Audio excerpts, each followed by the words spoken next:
Hello everyone, and welcome back to another episode of our Minecraft Feed the Beast Let's Play.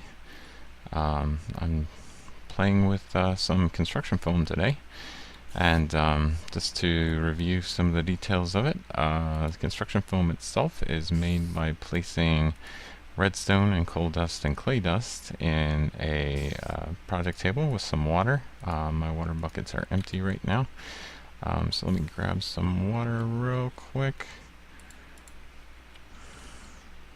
Oops, I'll just come over here. I've been making a lot of this stuff, so... And you get 3 every time you do that.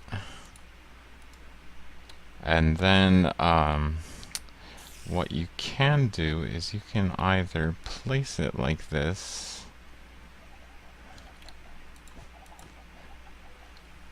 or you can use this CF sprayer.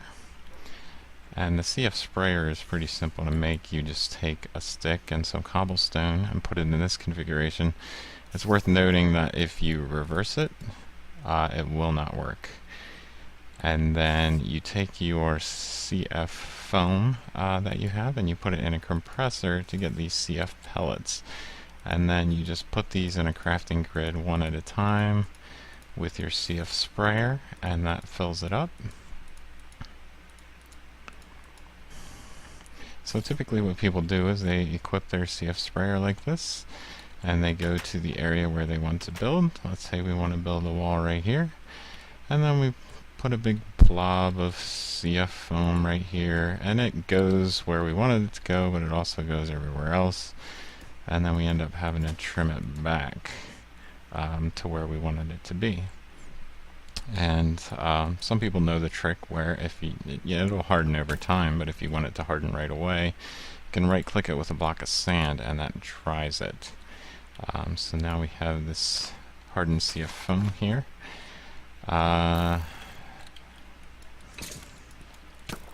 Which has pretty good blast resistance. Certainly more blast resistance than some other things, namely more blast resistance than this wire. So if you're placing wire in an exposed region, one of the tricks with this CS foam is that you can place the wire and then you can't place individual CF foam, but you can take your CF sprayer and there it is. And then you can cover the wire in your foam. Oops.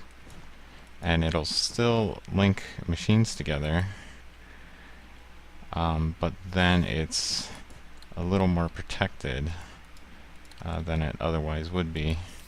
So you can have hardened blocks with wire running through them. And then I wish I had a normal pick, but once you break that, then you can get to the wire if you need to.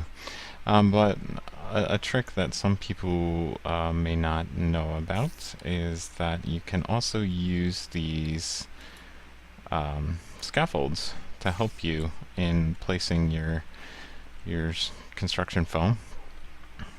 If you build scaffolds in the shape of whatever you want to, the shape of that you want your CF foam to be, you can then right click on them with your CF sprayer and it will replace the scaffolds with the CF foam, and then you can just right click that and you have almost no cleanup to do because all the foam has gone only where you wanted it to be. I'm going to try that. Yeah. So if you want to do just a wall like I'm doing here, you can use your CF foam like that in conjunction with the scaffolds, and you get all your scaffolds back. I also wired up an extractor over here, and I wanted the wiring for it to be a little protected. So what I did was I covered it in this construction foam, and now my wire is not exposed, or or not as exposed as it otherwise would have been. And then any gaps, I can just take the CF foam blocks and I can just fill in like this. I'm out of sand, or I would harden those. But another thing that we can do is we can color those. And, oh, there's some sand there.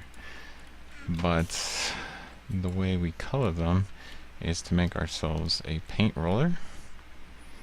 And if I can find some wool, yep, there's some wool.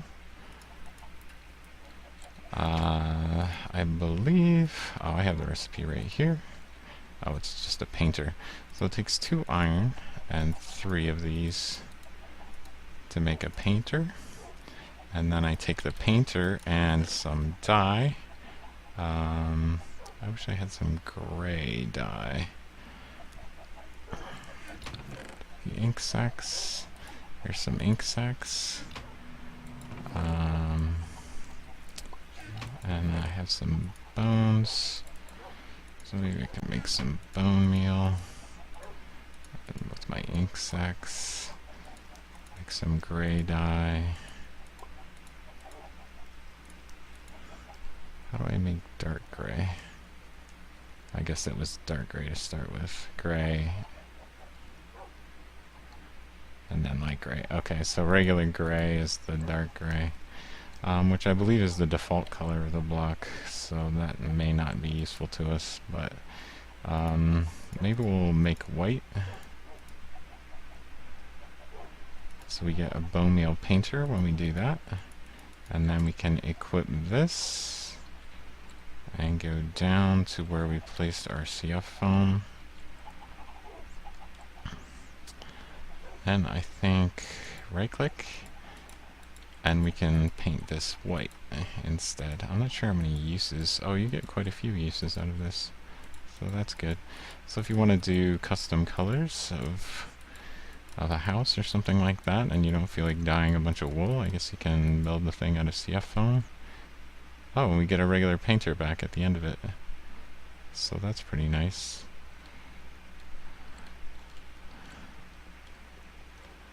So let's try another color and see if we can paint over top of that.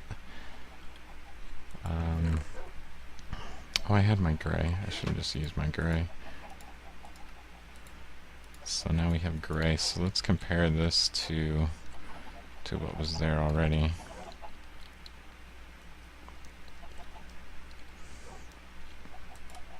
It's a little darker in the gray, but we can paint over top of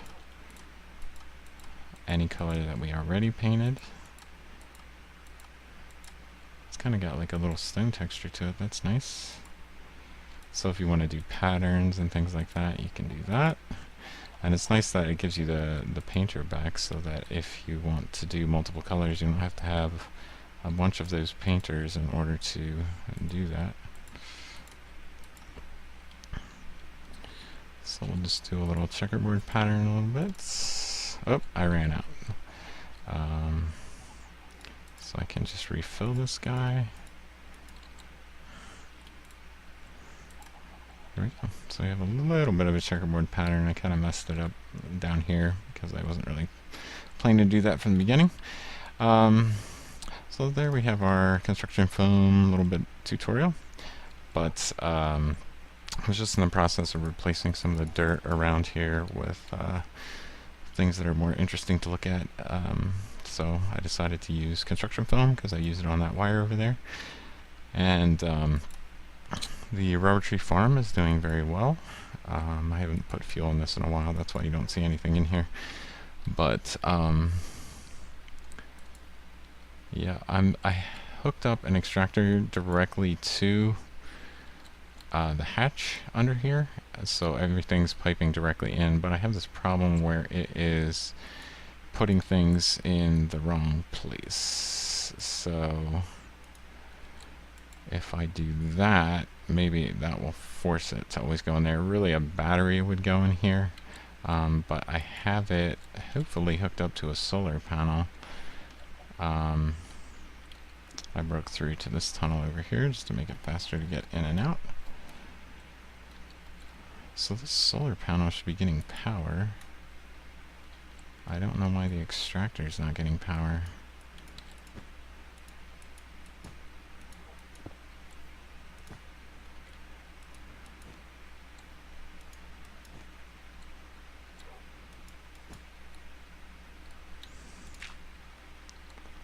So that goes down there. And then it should go into that block, right? And then it goes into that block. Alright. So I'm just doing a little troubleshooting. Oh, too far, too far. And into that block, and into there. Shoot. Broke it.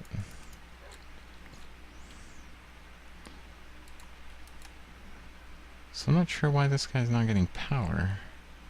If it's hooked all the way up, is it just not enough power from that guy?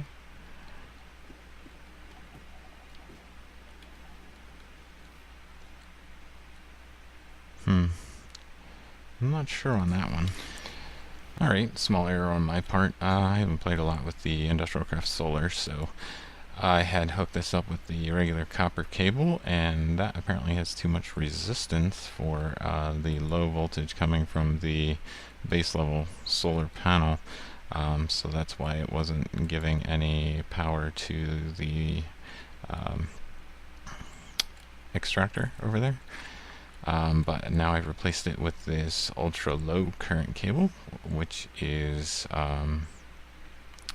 made from just tin, 3 tin across the bottom, like a half slab.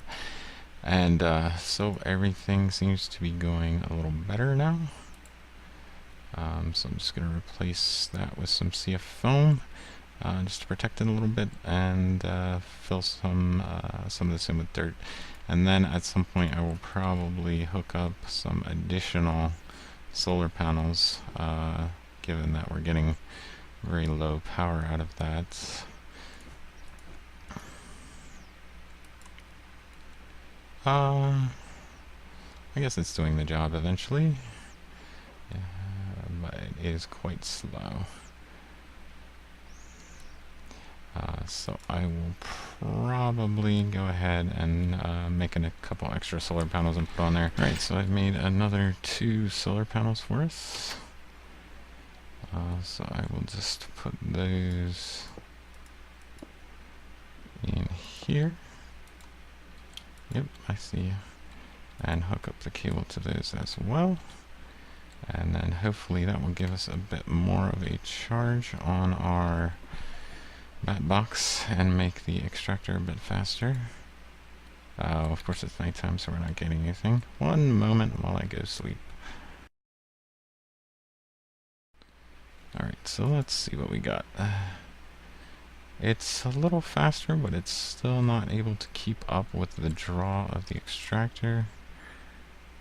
But it is actually holding a charge within the extractor. So it looks like about 3 or 4 solar panels would allow us to do the maximum amount. Okay, it is filling up a bit, so maybe 3 is more than we need for running the extractor to get rubber out of this. I may at some point need to get access to the right side of this in order to get the rubber out of it. I need to play around with some autarkic gates and see what they do as far as if they can pull out of the front and still get this rubber and not something else. So successfully implemented both a wall, and automated our rubber production a bit. So I'm pretty happy with that, and that's all we're going to be doing for this episode. Thanks everybody for watching. I will see you next time.